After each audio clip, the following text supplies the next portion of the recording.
గురూజీ మెట్పల్లి నుంచి యమున కాలర్ లైన్లో ఉన్నారు, వారితో మాట్లాడదాం. నమస్కారం అండి యమున గారు. నమస్కారం. నమస్తే అండి, ఎవరి గురించి తెలుసుకోవాలనుకుంటున్నారు? నా అబ్బాయి గురించి తెలుసుకోవాలనుకుంటున్నా. తప్పకుండా అండి, మీ అబ్బాయి పేరు నక్షత్రం చెప్పండి. మా అబ్బాయి పేరు రాజేష్. నక్షత్రం తెలియదండి. 9వ తారీఖు 10వ నెల 1993. మాట్లాడండి గురూజీతో. నమస్తే అమ్మా. నమస్తే గురుగారు, మీ పాదాలకు వందనాలు. మా ఆశీస్సులు ఉంటాయి తల్లి. ఏం చేస్తుంటాడు మీ అబ్బాయి, ఏం చదువుతున్నాడు?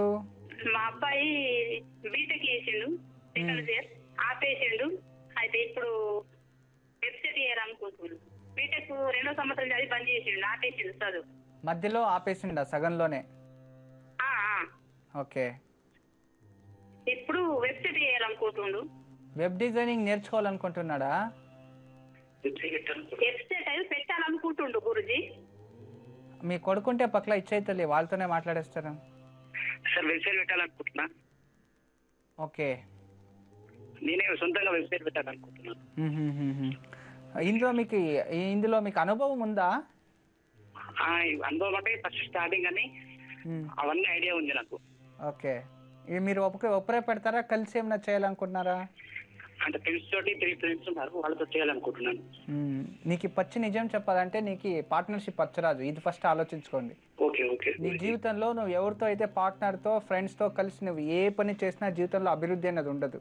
ఓకే గురూజీ. నువ్వు ఓన్గా నువ్వేం చేసినా కూడా లైఫ్లో సక్సెస్ అవుతావు. You have good knowledge.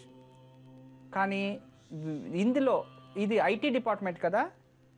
అవును అవును గురూజీ. IT related. దీని వదిలి వేరే ఏదైనా ఇంకా ఆప్షన్ లేదా మీకు? అంటే దీని మీద ఎక్కువ ఇంట్రెస్ట్ ఉంది గురూజీ. ఇంట్రెస్ట్ ఉంది, చాలా సులువే, కరెక్టే. బట్ ఇప్పుడు ఇన్వెస్ట్మెంట్స్ అన్నీ చూసుకోవాలి కదా. ఇప్పుడు నీకు సపోర్ట్ లేదు. లైఫ్లో మనం అప్పు చేసి ఏ బిజినెస్ని ప్రారంభించకూడదు. మన దగ్గర 90% 10% అప్పు చేస్తే ప్రాబ్లం లేదు. 10% పెట్టుకొని 90% వేరే వాళ్ళపైన డిపెండ్ అయితే సంపాదన చేస్తే వాళ్ళకే సరిపోతుంది, వాళ్ళ కుటుంబం పైకి వచ్చేస్తుంది అంతే. దాన్ని కొంచెం ఆలోచించండి మీరు ఇంకా.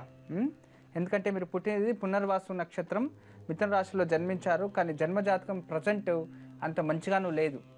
గోచార ఫలంలోనూ మంచిగా లేదు, తర్వాత దీంట్లోనూ మీకు అంత శుభఫలాలు కనబడతలేదు. 6వ ఇంట్లో శత్రువు ఉన్నాడనమాట. అంటే శని 6వ ఇంట్లో కూర్చున్నాడు. షష్టమ స్థానం అంత మంచిది కాదు ఆరోగ్య స్థానంలో.